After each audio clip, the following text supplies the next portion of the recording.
Bismillahirrahmanirrahim. Allahumma salli ala Muhammad wa ala ali Muhammad. Assalamualaikum warahmatullahi wabarakatuh dan juga salam sejahtera. Okey, baik, saya nak menyelit sedikit.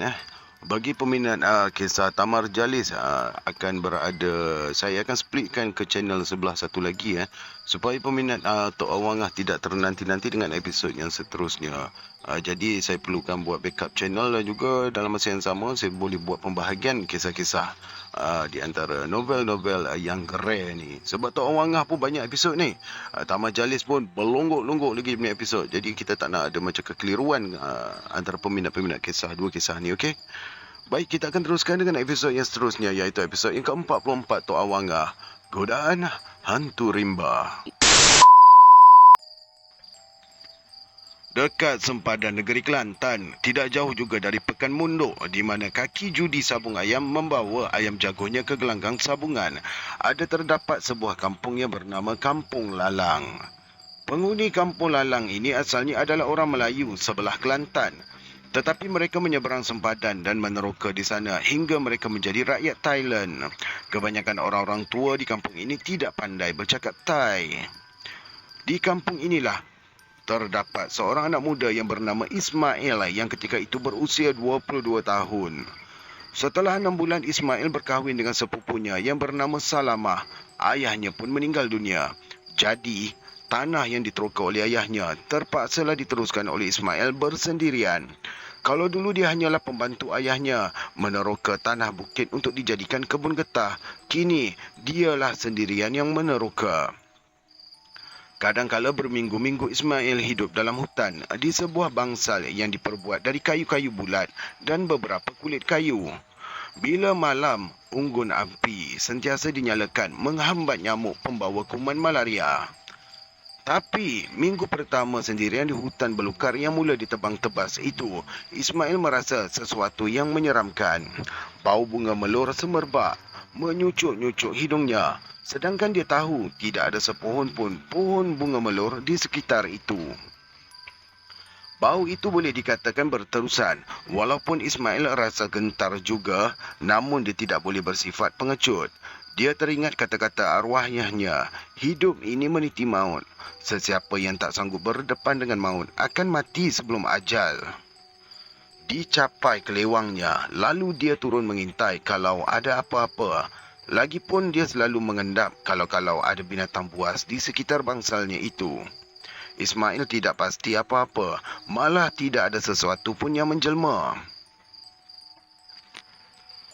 Ketika Ismail pulang setelah 2 minggu di hutan terokaannya, dia tidak menceritakan hal ganjil itu kepada sesiapa.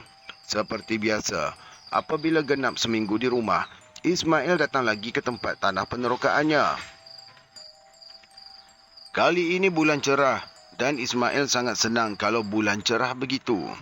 Suatu hari, ketika malam sambil meninjau kalau-kalau ada binatang buas, dia ternampak nun di kejauhan lembaga manusia sedang berdiri di situ.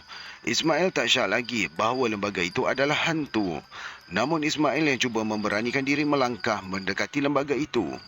Ismail melihat wanita itu paling sangat cantik dan rasanya tak ada gadis yang secantik itu. Dia memakai pakaian jarang yang agak-agak Ismail dibuat dari sutera. Dari sinar bulan itu, jelas kelihatan bentuk badannya yang indah bagaikan patung ukiran. Kepala wanita itu seperti mendongak bulan. Rambutnya mengerbang panjang. Wanita itu tidak pula bergerak-gerak. Kemudian, setelah lembaga itu berdiri sambil mendongak bulan yang tidak bergerak-gerak, lalu kemudian dia berpaling ke arah Ismail yang sedang mengintainya. Kemudian lembaga itu melangkah pergi ke hujung sana, memasuki hutan yang belum diteroka. Setiap malam, lembaga itu akan ke tempat biasa sambil berdiri tidak bergerak-gerak seperti berdoa. Kemudian melangkah pergi. Ismail semacam sudah lupa daratan, walaupun dia tahu makhluk itu bukan manusia. Saya ulang balik budak-budak memanggil. Ismail semacam sudah lupa daratan, walaupun dia tahu makhluk itu bukan manusia. Namun, dia semacam gila bayang terhadap makhluk jelita itu. Ketika sedang baring menunggu lelap, dia berfikir untuk mengikut jejak makhluk jelita itu, supaya dia tahu di mana makhluk jelita itu tinggal. Ismail terfikir juga, mungkin jika dia mengikuti jejak makhluk itu, dia akan tersesat nanti dan akan mati di hutan dicekah beruang atau harimau. Namun sifat ingin tahu dan tidak mahu mengalah pada ketakutan menyebabkan Ismail cuba juga mencari helah. Dia merancang untuk membawa seberkas kayu kecil untuk menanda. Dia akan cicirkan seputung kayu dalam kira-kira 4-5 depa mengikut jejak wanita itu. Memang betul-betul tekad itu ditunaikan keesokan malamnya. Dia ragu-ragu apakah wanita itu hantu ataupun manusia penghuni hutan. Wanita itu berjalan melalui hutan seperti wanita biasa. Dia tidak menghilangkan diri. Tetapi alangkah terkejutnya ketika dia mengikut jejak wanita itu hingga 50 depa. Dia menemui sebuah rumah yang cantik. Rumah itu dicahayakan oleh sinar lilin aneka warna. Di hadapannya ada sebuah kolam yang juga dikelilingi nyalaan lilin. Ismail mengintai kalau-kalau ada orang lain selain dari wanita yang diekorinya itu. Ternyata tidak ada sesiapa pun, kecuali wanita itu seorang sahaja. Ketika melihat wanita itu meluluhkan pakaiannya, kemudian turun ke kolam itu, dia bagaikan putus nafas menahan kegairahannya melihat tubuh itu tanpa pakaian. Kewarasannya bagai terbenam dalam kegairahan. Ismail seperti tidak boleh berfikir seperti mana dia lakukan di bangsal semalam. Dia tidak dapat berfikir lagi bahawa lembaga itu hantu ataupun bunian yang menggodanya. Kini dia berada dalam kemabukan nafsu yang bergejolak. Ismail menunggu hingga wanita itu selesai mandi dan melangkah memasuki rumahnya. Kemudian Ismail melangkah berhati-hati mengikuti wanita itu. Pintu tidak berkunci dari dalam. Dia memasuki rumah yang penuh cahaya lilin. Dilihatnya, sekitarnya tidak ada hiasan apa-apa. Rumah itu berdinding putih seluruhnya, seperti batu dinding. Dan alangkah terkejutnya dia ketika didapati dirinya berhadapan dengan wanita itu. Sepasang matanya bening, mulutnya menguntum senyum. Kemudian wanita itu berpaling lagi, lalu melangkah menuju ke sebuah bilik khas. Ismail tidak lagi dapat menahan nafsunya. Ditariknya wanita itu ke dadanya. Dan ketika berlaga mata dengan wanita itu, Ismail melihat mata itu seperti membenarkan apa yang dilakukannya. Nafsu Ismail bernyala semakin marak. Dia tidak lagi dapat mempertimbangkan padanya. Ismail bercengkerama dengan wanita itu hingga keletihan dan tertidur. Keesokannya, Ismail mendapati dirinya berada di tepi rumahnya, tidak jauh dari bangsalnya. Maafkan saya. Keesokannya Ismail mendapati dirinya berada di tepi rumahnya, tidak jauh dari bangsalnya. Siapa-siapa yang tahu tentang huma? Ditulis di sini mendapati dirinya berada di tepi rumahnya. Boleh komen di ruangan komen. Kita kongsi-kongsi info. Dia bingkas dari baringnya dan fikirannya masih mengenangi peristiwa malam tadi. Setelah 2 minggu di rumahnya, Ismail pulang lagi. Tapi dia mendapati sesuatu yang pelik pada dirinya. Ismail tidak berupaya bergaul dengan isterinya sebagai suami isteri. Kelakiannya hilang. Dia seperti tidak ada nafsu langsung. Pulang kali pertama isterinya, Salamah tidak begitu perasan. Tapi 2-3 kali suaminya tidak bergaul dengannya sebagai suami isteri, mulailah datang rasa syak dan wangsangka di hati Salamah. Mengapa tiba-tiba suaminya tumpul kelakiannya? Apakah yang telah berlaku? Mengapakah suaminya jadi begini? Mengapakah Ismail yang gagah sebagai seorang suami dahulu, kini tidak berdaya untuk memuaskan isterinya? Itulah persoalan yang bermain dalam kepala Salamah. Berbulan-bulan lamanya dia tidak lagi mengecapi kenikmatan sebagai seorang isteri. Tidak heran kalau Salamah mulai kelihatan murung dan termenung. Akhirnya, atas desakan ibunya, Salamah terpaksa juga berterus terang bagaimana hubungannya dengan Ismail akhir-akhir ini. Masalah hilang kelakian yang dihinggapi Ismail kini menjadi masalah keluarga. Mertua Ismail berbincang dengan ibu Ismail, apakah tindakan yang harus diambil, baik mertua Ismail maupun orang tuanya sendiri. Telah mengesyaki Ismail kena keteguran sewaktu berhumah. Perkara begini sering terjadi. Apa yang mengherankan, tiba-tiba apabila pulang dari rumah, terus tidak bercakap, jadi bisu, sehingga terpaksa dipanggil bomoh ataupun dukun. Memang meneroka hutan, membuat Huma bukan saja bermusuh dengan berbagai penunggu dan makhluk halus. Ismail kelihatan tidak sakit, tubuhnya segar bugar. Bila pulang dari Huma, Ismail seperti gelisah. Dia tidak sabar untuk ke Huma semula. Baik Salamah, orang tua Salamah dan juga ibu Ismail juga cuba menahan Ismail supaya tidak ke Huma buat sementara waktu. Mereka mahu berikhtiar, menelek pada bomoh apa yang terjadi. Tapi Ismail bersifat keras kepala itu tidak mahu ditahan-tahan.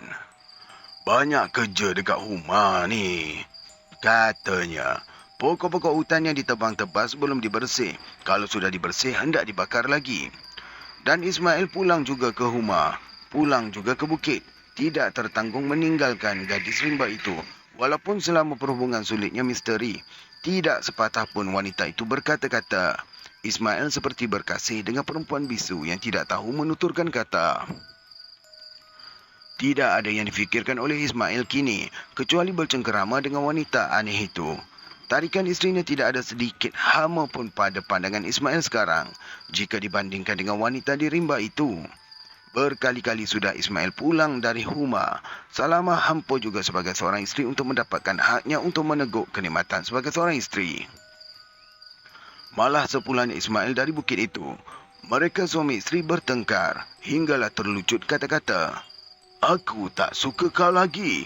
Kalau kau tak mahu jadi isteri, minta saja cerai. Salamah jadi ketakutan. Bagaimana kalau Ismail bersungguh-sungguh menceraikannya? Bagaimana kalau terlucut perkataan talak 3? Pertengkaran itu lebih membimbangkan keluarga. Keadaan Ismail rupanya sudah lebih parah. Perlu diikhtiarkan segera. Kalau tidak, rumah tangga yang direstui keluarga itu akan binasa. Setelah mengetahui ada bomoh di kampung Cenak, ayah Salamah iaitu Pak Muin segera ke sana menjemput bomoh yang dikatakan terkenal yang boleh menyelesaikan pelbagai penyakit aneh.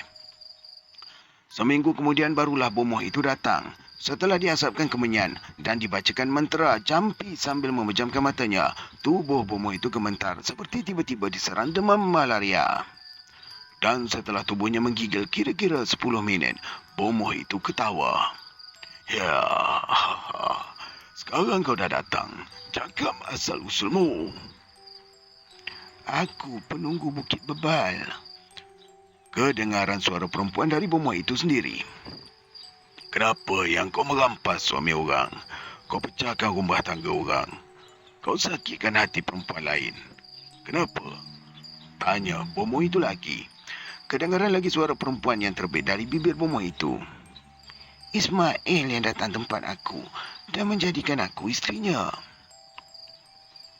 Sekarang ni, aku perintahkan kau serahkan Ismail pada aku. Perintah bomoh itu.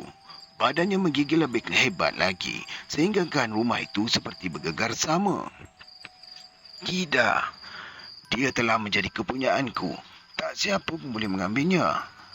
Tak ada siapa yang boleh perintah aku. Sekarang ni, aku akan balik. Begitulah bunyi kata-kata penunggu bukit itu melalui bibir bomoh itu. Salamah, Pak Muin dan isterinya serta ibu Ismail saling pandang memandang antara satu dengan yang lain. Wajah mereka kelihatan risau.